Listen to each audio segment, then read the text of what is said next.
We were really excited to be asked to get involved with the Johnnie Walker campaign for BBH and Joseph Kahn, the first fully CG walking, talking human.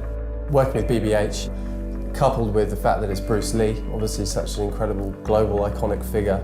He's instantly recognisable, everyone's seen him in films, so that is the kind of daunting task and the mountain we had to climb at the beginning.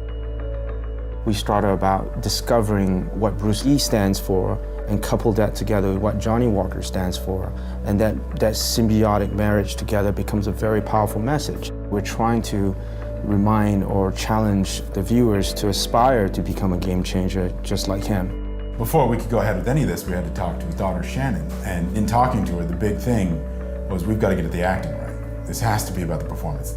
That's one thing that we've really pushed hard on, and it's really come through, is Bruce Lee's acting in this.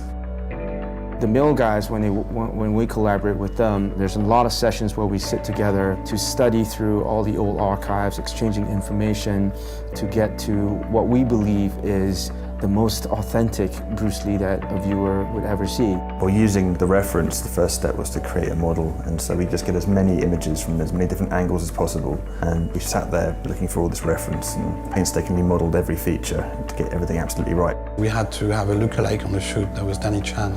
So we had to put a grid on his face to have every single muscle or movement of the face. Then back in the studio, we have these trackers in the same position in 3D.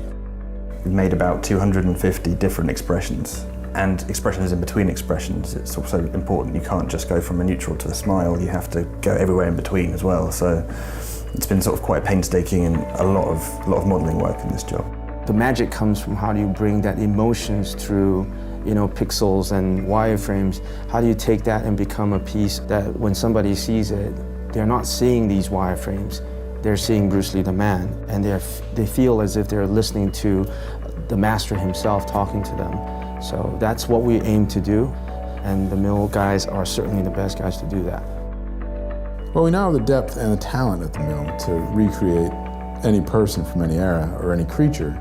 And I think the level of detail we've achieved on this definitely sets a new benchmark, and something we're really proud of.